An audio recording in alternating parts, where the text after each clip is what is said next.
আজকে বিএনপি ক্ষমতায় না থেকেও কিন্তু ক্ষমতার কাছাকাছি সুযোগ সুবিধা ভোগ করছে।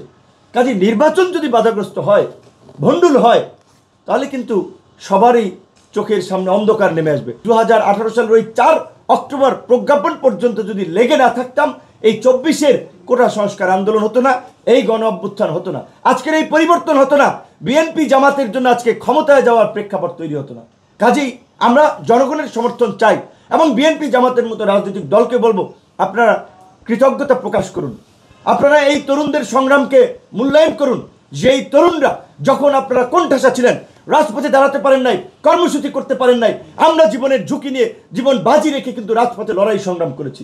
করে ভোট পাই 50 লাখ কিন্তু ভোট, আরো 100 আসনে যদি 20,000 করে ভোট পাই 20 লাখ ভোট, 70 লাখ ভোট, আরো 100 আসনে যদি 10,000 করে ভোট পাই 10 লাখ ভোট, 80 লাখ ভোট, তাহলে ইজিলি আমরা 80 লাখ থেকে একেবারে কম ধরলাম, 80 লাখ থেকে 1 কোটি ভোট যদি আমরা পাই, জাতীয় সংসদের ভোট হচ্ছে 12 কোটি 76 লক্ষ, সেখানে যদি 80% ভোট কাস্টিং দেখি 10 কোটি সামথিং ভোট কাস্ট হবে, তাহলে 1 কোটি ভোট পেলে প্রায় আমাদের আপনার 12-13 জন সংসদ সদস্য প্রার্থী উচ্চ কক্ষে কিন্তু আমাদের প্রতিনিধিত্ব থাকতে পারবে। তাই আমরা গণ অধিকার পরিষদ আগামী নির্বাচনে এই নিম্ন কক্ষে প্রার্থীর পাশাপাশি 300 আসনেই প্রার্থী দেওয়ার সিদ্ধান্ত নিয়েছি।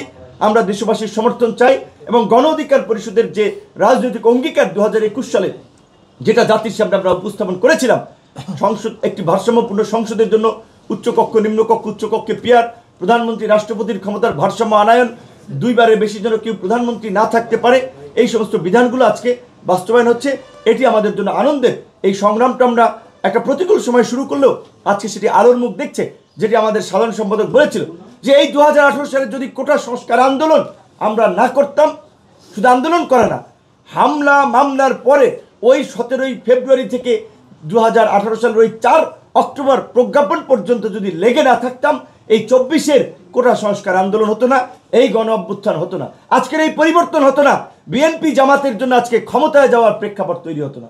কাজেই আমরা জনগণের সমর্থন চাই এবং বিএনপি জামাতের মতো রাজনৈতিক দলকে বলবো, আপনারা কৃতজ্ঞতা প্রকাশ করুন, আপনারা এই তরুণদের সংগ্রামকে মূল্যায়ন করুন। যেই তরুণরা যখন আপনারা কোণঠাসা ছিলেন, রাজপথে দাঁড়াতে পারেন নাই, কর্মসূচি করতে পারেন নাই, আমরা জীবনের ঝুঁকি নিয়ে জীবন বাজি রেখে কিন্তু রাজপথে লড়াই সংগ্রাম করেছি। কাজী এর মূল্যায়ন আপনারা করুন। আপনারা অবমূল্যায়ন করলে ভবিষ্যতে কিন্তু দেশের মানুষ সব কিছু দেখবে, তার বিচার কিন্তু জনগণ করবে। এবং আগের মতো ওই কেন্দ্র দখল করে দিনের ভোট রাতে করে নির্বাচনে কেউ জনপ্রতিনিধি হবে সেই বিধান নাই। কাজী সরকারি কর্মকর্তা কর্মচারী যারা নির্বাচনে দায়িত্ব পালন করবেন, আমরা পরিষ্কারভাবে বলতে চাই, এখন থেকে আপনাদের আচরণ যেন নিরপেক্ষ হয়। আপনারাও যদি আগের মতো দলকানা হন, তাহলে কিন্তু ভবিষ্যতে আপনাদেরকেও কিন্তু জনগণের মুখোমুখি হতে হবে। এবং সকল রাজনৈতিক দলগুলোকে বলবো, আপনার জেলার, আপনার উপজেলার ওসি, ইউনো, ডিসি, এসপি কি করছে, কোন রাজনৈতিক দলকে প্রাধান্য দিচ্ছে, কাকে খাতির করছে, এই সমস্ত বিষয়ে এখনই চিহ্নিত করুন। তার নিরপেক্ষতা যদি আপনার কাছে প্রশ্নবিদ্ধ মনে হয়, অভিযোগ দায়ের করুন। নির্বাচনের আগে আমরা সারা দেশে একটা নিরপেক্ষ প্রশাসনিক ব্যবস্থা নিশ্চিত করেই আমরা নির্বাচনে যেতে চাই। সর্বশেষ সকল রাজনৈতিক দলের প্রতি এটি আমাদের আহ্বান থাকবে, যে কোনো বিনিময় মূল্যে, যে কোনো পরিস্থিতিতে ফেব্রুয়ারিতে এবং ফেব্রুয়ারির প্রথমার্ধেই জাতীয় নির্বাচন হতে হবে। এইটা যেন আমাদের মনন এবং মগজে থাকে।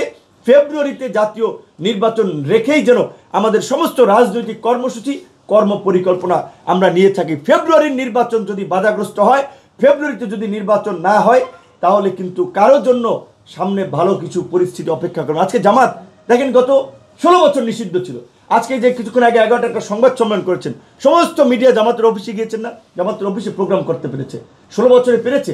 আবার যদি একটা পরিস্থিতি তৈরি হয়, ভুক্তভোগী প্রথমে হবে জামাত। তারপরে এই যে আমরা ছাত্র, এই তরুণরা যারা এই গণ অভ্যুত্থানের নেতৃত্ব দিয়েছি, আপনারা জানেন রাজনৈতিক দল কোনো নেতৃত্ব দেয়নি, আন্দোলন সংগ্রামের নেতৃত্ব দিয়েছে তরুণরা। তারপরে বিএনপি, আজকে বিএনপি ক্ষমতায় না থেকেও কিন্তু ক্ষমতার কাছাকাছি সুযোগ সুবিধা ভোগ করছে। কাজে নির্বাচন যদি বাধাগ্রস্ত হয়, ভণ্ডুল হয়, তাহলে কিন্তু সবারই চোখের সামনে অন্ধকার নেমে আসবে।